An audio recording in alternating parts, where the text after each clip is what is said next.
Hello. So I'm back. I took a 1 day break from recording. I don't know.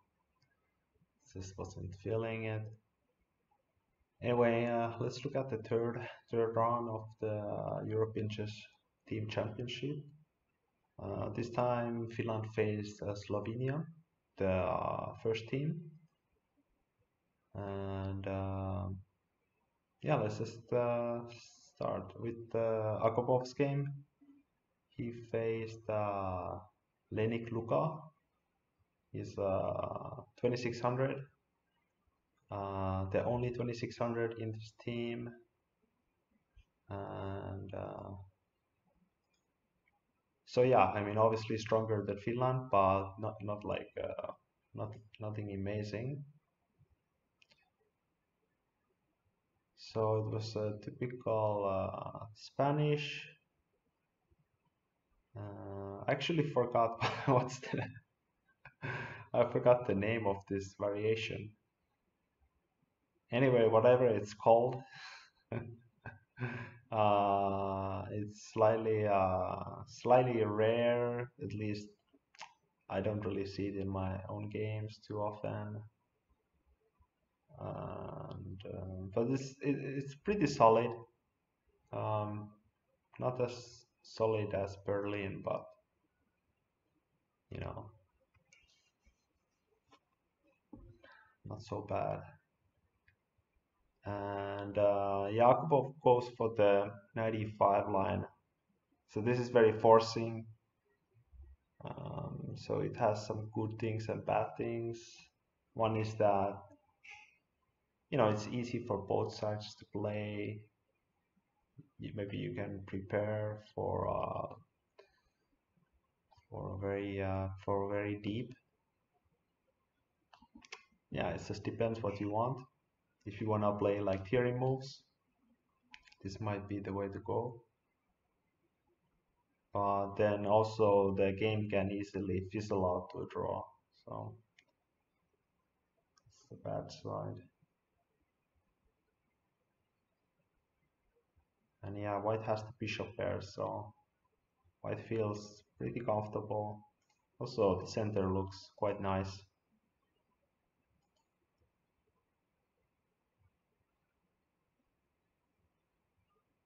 Yeah, queen d2. One way to go. And yeah, so in this video, I'm gonna look at all the games. So I'm not gonna stare at all the moves, not gonna analyze all the little details. Just mainly look at the big picture and what happened. So yeah, black is offering a trade of queens, and if white trades, then c2 is weak, and it can be annoying to handle. So white instead plays rook f3, makes sense. Now the queen on h5 feels somewhat stupid. And knight just goes back. Rook a6, and now it goes back to b4. And they just repeat. So Agopov already before repeated in another game, and here he's repeating again. Somewhat disappointing, but in this game his position is nothing special. Maybe a bit more comfortable, but that's it. So here's not so bad to just repeat. Against 2600, get some elo points. Why not? And yeah, nothing too shameful. If he wanted to continue, he could play rook a7. I think he was worried about rook a8. But here you could play even just a very calm move, h3, stopping all kinds of knight g4, and then the king can go to h2. And now b5 is hanging, and black has to find a way to deal with that. And yeah, white is slightly more comfortable. Yes, the bishop. Usually bishop and knight is stronger than two knights, and the position is pretty open. So yeah, like white can hope for something. Anyway, let's just go to the next game. And this was more exciting. Pekka played the Karakan and this c5 line. c5, this is getting popular every day, pretty much. Of course, the main line is bishop f5. But it has turned out c5 immediately is fine too. And here white just develops. Usually white plays like a3 and b4 and maybe get the bishop to b2 to defend e5. But white is playing for another concept. He just develops as quickly as possible. And he gets his rook in here. Now it's defended, the e5 pawn. And even the queen. And if ever necessary, white can take on g6. So e5 it's very hard to it's very difficult to win that pawn. a6, okay, maybe a bit slow. f6, h5 was coming. This is a typical plan against the knight on g6. Push the knight away, so f6. Make sure that the knight can go to e5 or f4 now. Now the diagonal is open. Okay, c4, the point is that the bishop diagonal is closed and maybe some of the light squares are weak now. Okay, both play pretty logically and the knight can develop. So if here white plays knight d2, knight f4 would be painful. So white had to force the knight to move first. e5. And this is an interesting moment. Black plays a very natural move, developing the last minor piece, pinning the knight, attacking a pawn. But it turns out this was actually a big mistake. And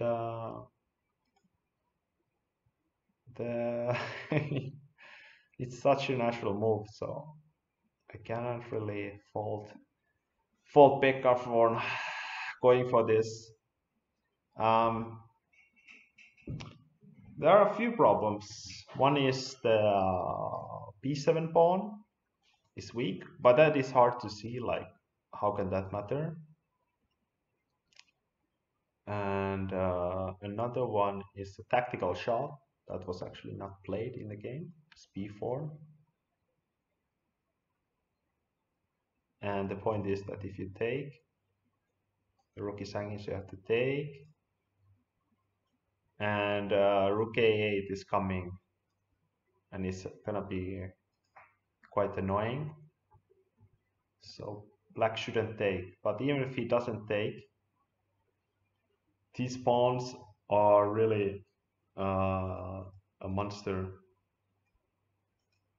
White has gained a lot with this tempo. It wasn't possible here. Black would just take and take on b4 with something. Because rook a8, the bishop is still on c8, blocking the rank, and black can just castle. So this bishop g4 move allowed this b4 tactic. And And another problem is what I mentioned, the b7 pawn, and this was the game move, and now queen can go to b3, and it's actually surprisingly annoying to deal with that threat. And also queen b3, queen b5. So the correct move was maybe the most natural move, because if you look at the position, you can see that the black king is still in the center, and it's a middle game, so black should castle. And yeah, start from there. Keep the b7 pawn defended, and also defend your rook after you move your bishop. And yeah, now it's actually very difficult. Bishop h5, this is really throwing more fire, because once again the black king is still in the center, and black is just wasting one more tempo. g3, and white goes for this. This is also good. A little sacrifice, but white gets the bishop back very soon. And rook a7 was played. Unfortunately, this is actually a mistake. It's actually a simple mistake. Pekka definitely should have seen the problems with this, even though he didn't have too much time. It should have been easy to see that this is just not working. Black would have still continued the game after castles and c5, just defending the pawn. And the white king is weak, so there's some kind of hope, like if the white knight goes too far, maybe we can play bishop f3 and go for checkmate. So the game wasn't over yet. But yeah, rook a7 was played. And it was simply met by queen d4, attacking the rook. Black moves the rook, but now just a little tactic. And yeah. Black is down 2 pawns. And the black king is also weak. And black has 3 isolated pawns. So Pekka resigned. Yeah, he just lost so quickly after he played the very natural move, bishop g4. Very unfortunate. A bit unlucky, honestly. It's very rare that you lose so fast with just a developing move that looks so strong. But yeah, that is chess. And Pekka did break one rule, is the king safety. And castling is the safest move. Anyway, let's go on to the third board game. Oh, by the way, I forgot to mention Pekka Koykka played against Jure Borisek, almost 2600 player. And here is Sampsa Nyysti against Matej Sebenik, 2500 player. And the game is a dragon, but Sampsa just goes for the very solid and not very ambitious line. This bishop c4. Usually white tries to checkmate black, some kind of h4, h5, bishop h6 stuff. But I guess Sampsa just wanted to avoid, I don't know, maybe preparation.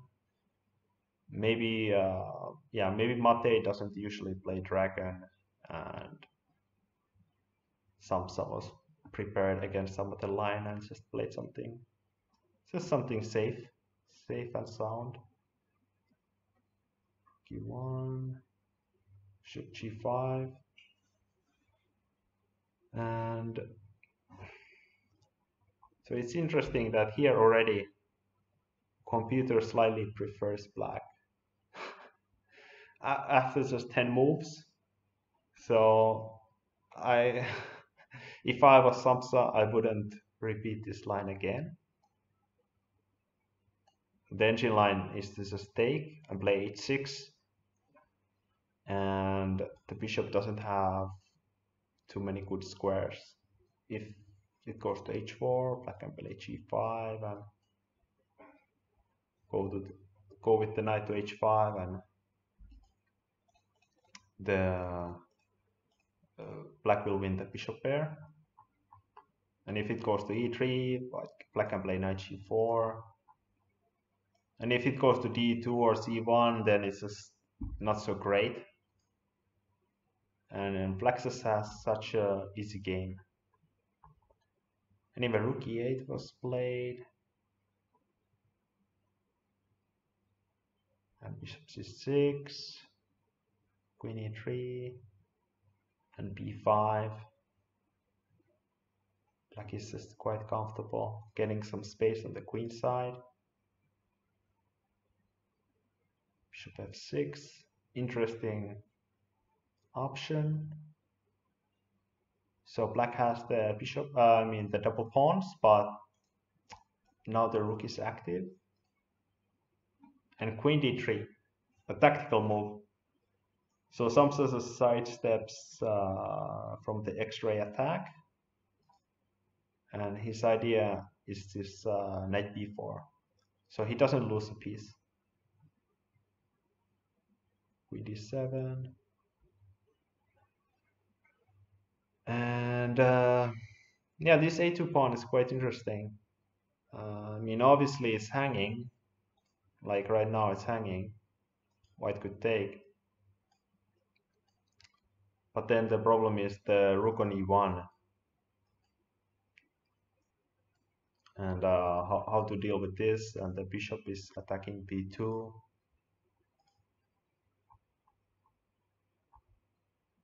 So if white wants to win the pawn back immediately, he has to suffer from other problems.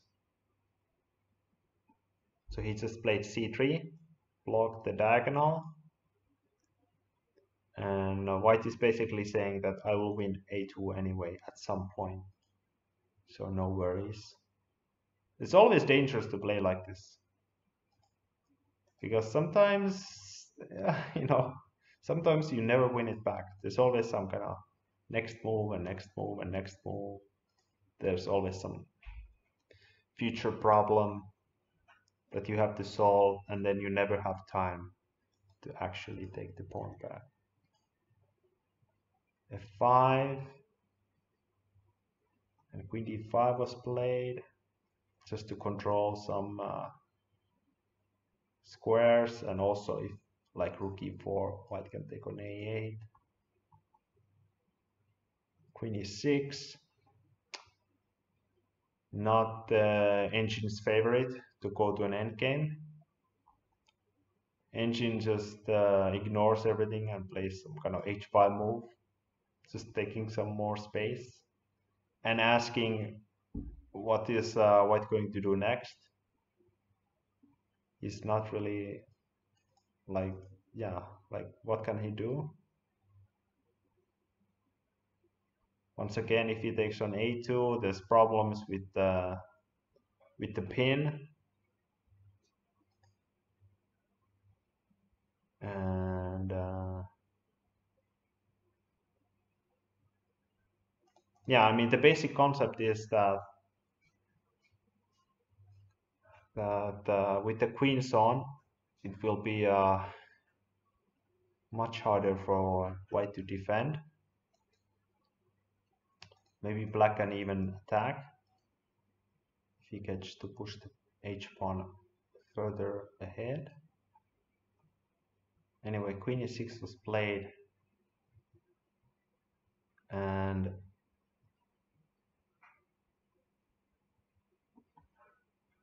this all happened. And even though black is up a pawn, the problem is that now white feels active. If you go back further, back up a little bit, look at the rook on a1. It's just so passive. And rook on e1. These are just so passive. And now this rook is finally active. And this bishop ends up on f8, just defending its own pawn. And if you look at the queen side, black has two weak pawns, and we just have one pawn island. So we have a nice edge on the queen side. All for the cost of one pawn. And rook b8. And now black defends. Another option was b5. Just trying to... This is a kind of engine option. Just give up the pawn and go for some activity. But rook e5 is more human.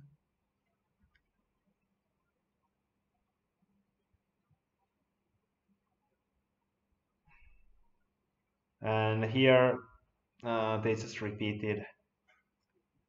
And I think it's a fair result. There's not much, I mean, white could try, for example, g4, but then h5, f5, and it should be pretty drawish. I mean, black gets his own passed pawn, and even though maybe white can win the pawn, black should have enough counterplay. But yeah, maybe white could have continued the game a little bit and actually play for a win. Might have been interesting. And now the last game, the most interesting game of this whole round. Ronka played against the youngest of this Slovenia team, Team Janzelj. 2470 something. So it's also pretty strong. And there were a lot of mistakes in this game. Both sides had many options to win and lose. And this is, by the way, a funny name. I didn't even know. This is called Westerinen attack. Now I know. And yeah, this is some kind of offbeat Sicilian.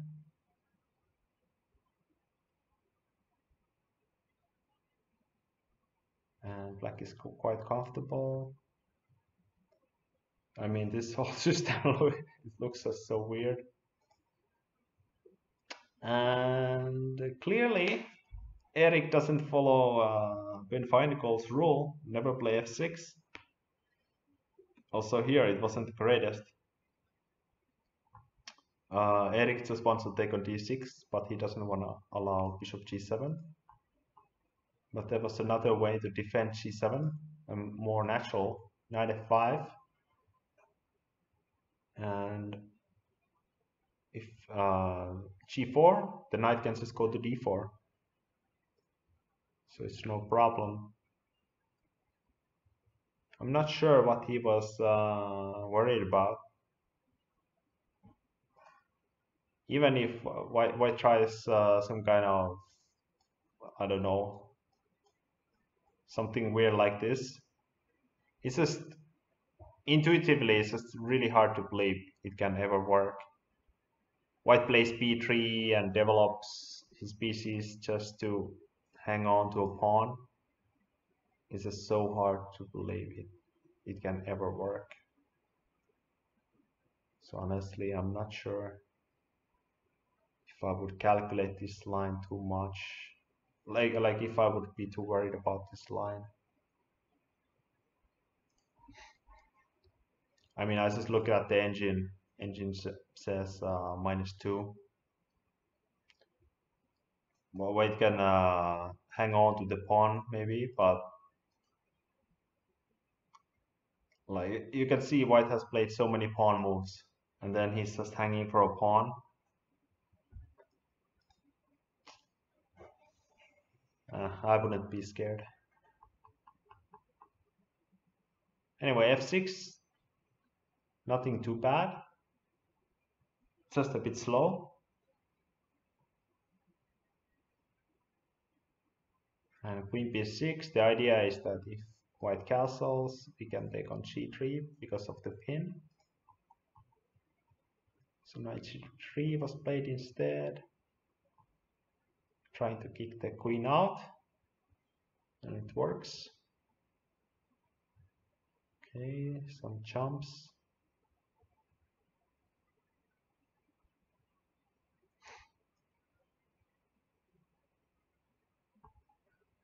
Yeah, this knight b6 looks annoying, but where is it really going? Nowhere really.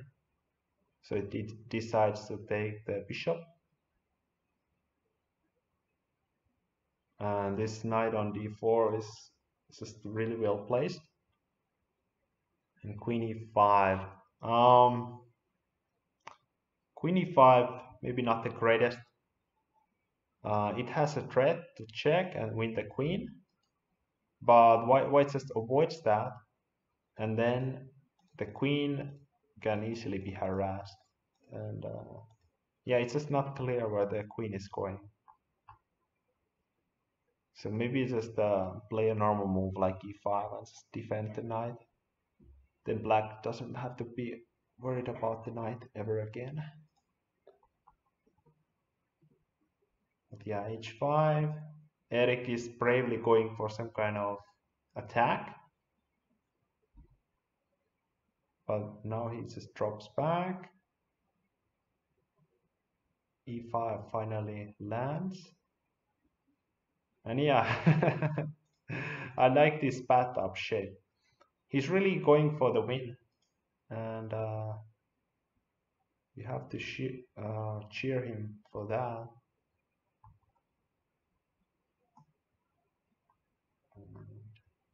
Yeah, black is just more comfortable. White hasn't really achieved much. He has just moved his rooks around, his queen around, and he has just been waiting for something to happen. And here again, he's just waiting. Waiting for black to make progress. And black does make progress. And bishop e4. A mistake.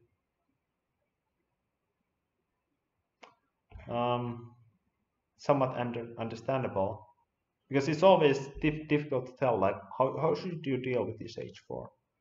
Do you play g4? Do you take? Or do you let him take? These are all bad options. It seemed the best way was to just take.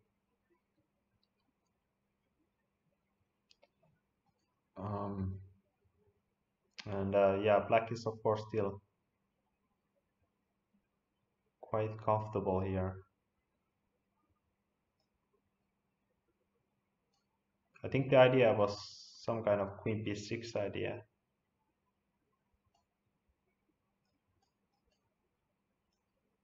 And white is hoping that b7 is weak.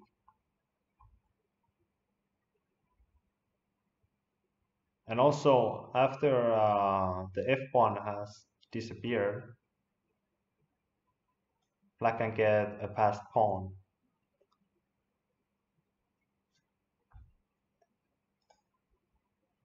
and you can see that black is already just black is getting a passed pawn with tempo.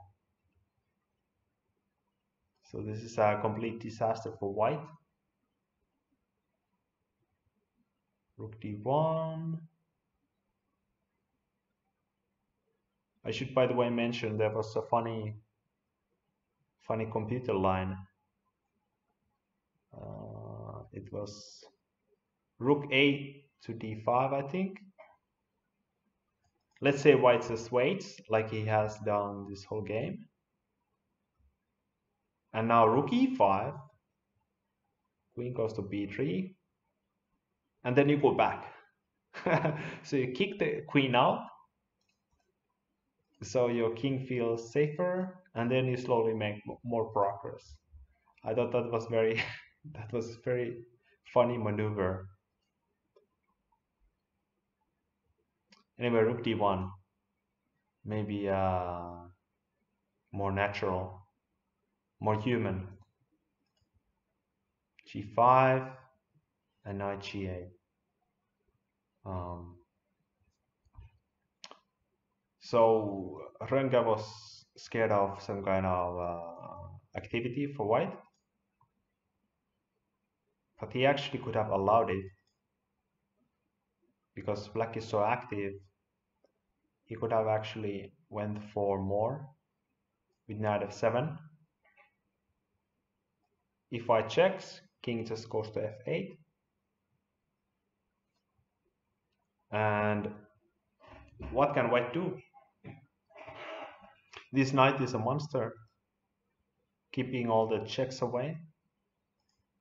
If white takes a pawn, queen goes to g3, threatening the rook, and the game is over. There's very little white can do here. Black is just completely crushing.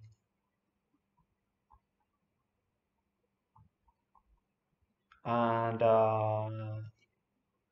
if white doesn't check, like let's say it goes to b3 to control the g3 square, then g5 is just g5 is hanging.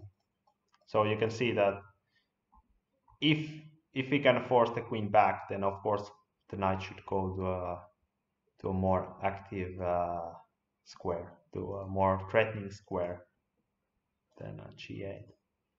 But yeah, this was a safe option.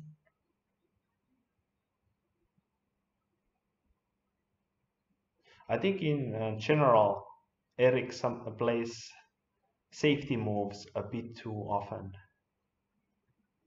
Like from what I've seen from his games, that might be his handicap. He plays too safely. Like here, rook d7. Erik wants to activate his queen, but doesn't want to allow this check, so he plays a safety move. And now the game becomes surprisingly difficult to win.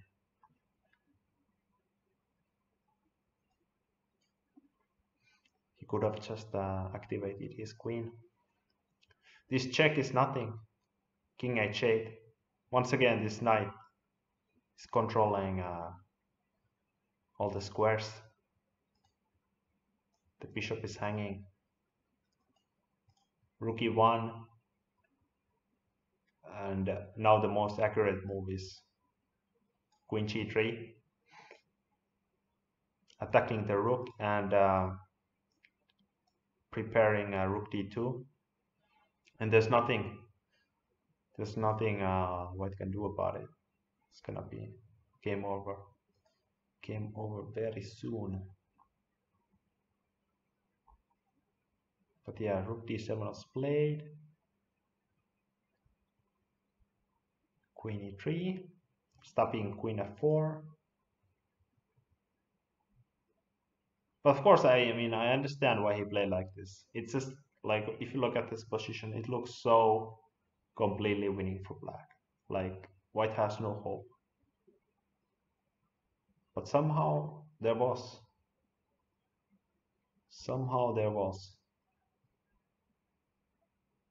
Rook f2.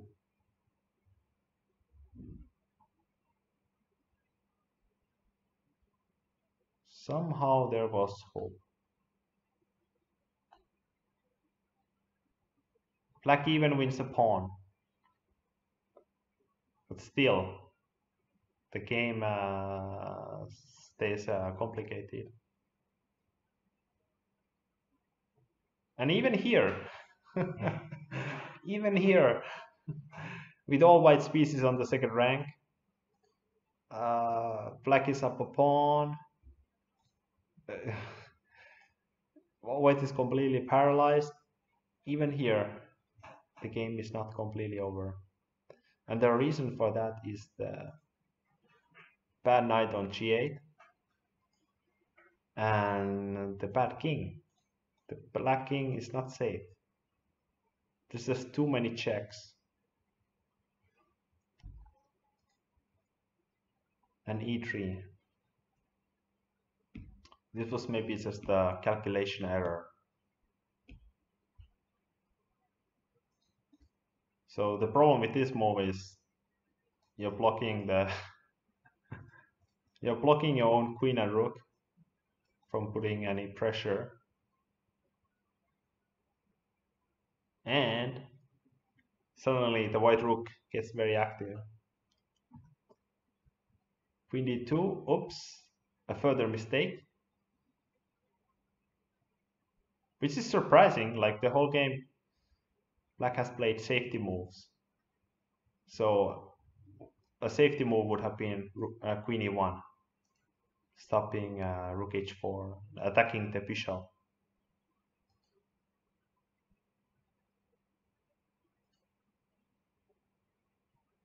And white can actually sacrifice the rook and make a draw like this.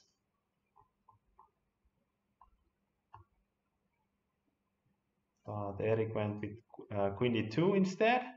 And now white is actually better.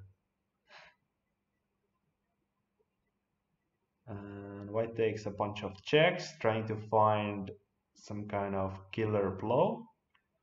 In the end, he saw nothing better than to go for an endgame. Here, black would also avoid, just play king g7. But he took. And rook d2. And here white misses some kind of tactic. Plays rook c4. Here white could, for example, just take on a6 and try to promote the b-pawn. But rook c4 was played. And yeah, something simple was missed. Maybe he thought this bishop c4 is somehow winning. I'm not sure what he missed. Here we can just go back to f8.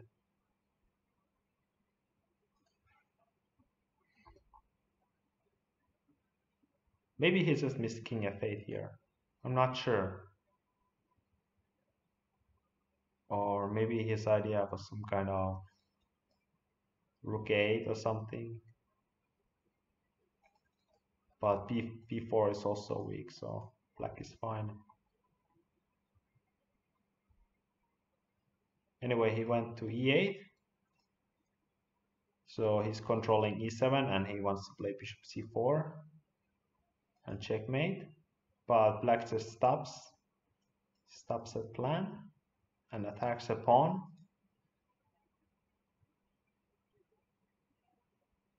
And yeah, there's not much white can do. And then they play for a lot of moves here. But in the end, it can only be a draw.